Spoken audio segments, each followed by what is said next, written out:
here are the tools you need to repair a leaky sink strainer. This is our sink strainer that was leaking.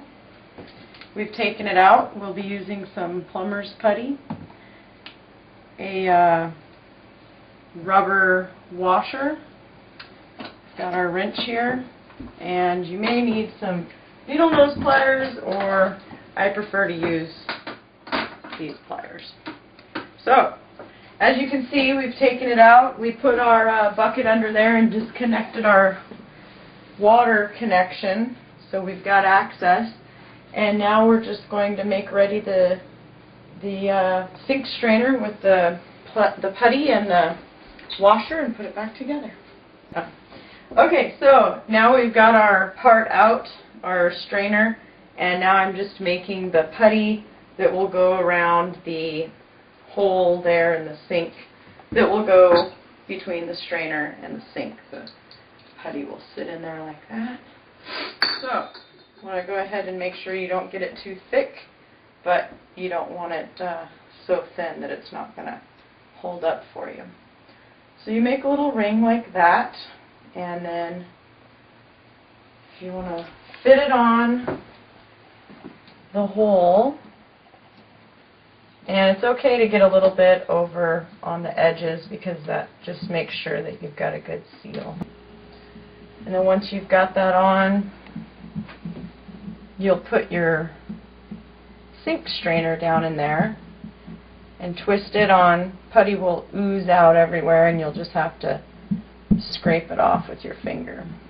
Be sure before you put the appliances back in that you've cleaned them off really well. We just ran them through some water and wiped them with paper towels. You want to make sure the areas are dry before you put any compound on there.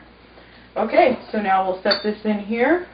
And this doesn't have a label, but if you had a label, you'd want to make sure that you have it centered so it looks professional.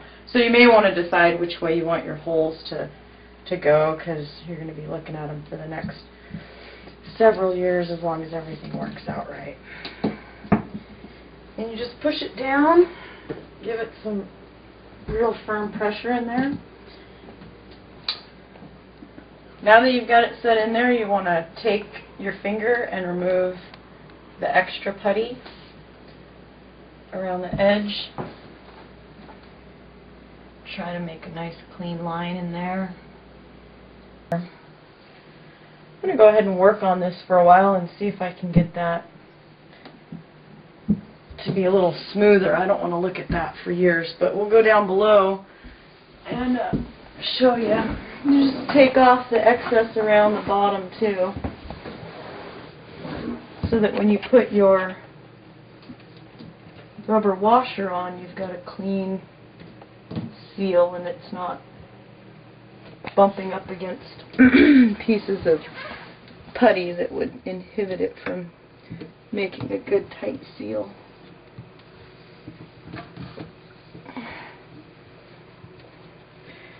And I'll go ahead and clean up the top, and then we'll come back for the next step.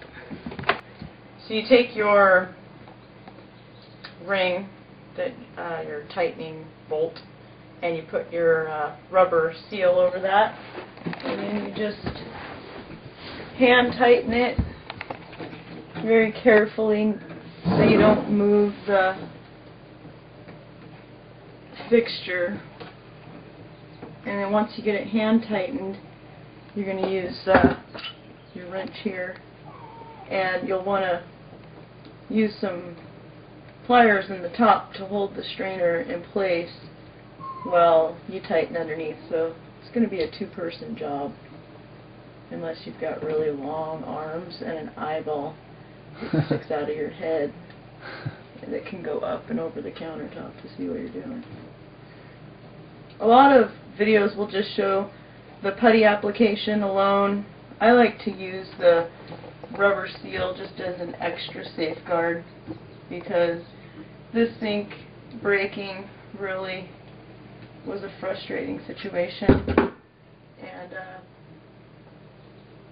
I don't really want to have it happen again, so I like to do the double protection there. double bag it, if you will. And then you just use your wrench and tighten it up the rest of the way.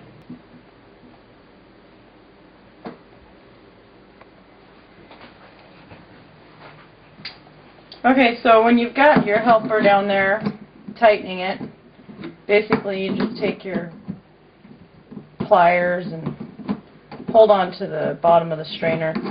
You got to be careful, and it'll probably make some little scratches on the strainer if you get too crazy with it. So with these, since they're bent, I had to hold it here when they were loosening it, and then you got to flip them around when they're tightening it. Most important thing is try to get it as center as possible, which we tried, and then that'll help stop your leaking and the deterioration of the putty. So now we'll get it all cleaned up and put back together and give you the final shot. Go to do the laundry, go. And in the bathroom, go.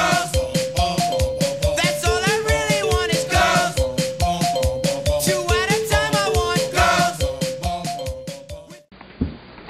So as you can see, we put the piping back together, the P-trap and the connection that goes right up to the strainer itself. There's a nice clean area up there. We cleaned off any additional putty that was left over. And up here on the top, we've got a good, fairly centered seal. It's nice and tight, and that's all there is to it. Took us about, I'd say, 40 minutes from start to finish. And I like to drink Rockstar. Helps keep me going. And now it's up to the bathroom, where we'll be replacing a shower soap holder, ceramic soap holder dish. So stay with us.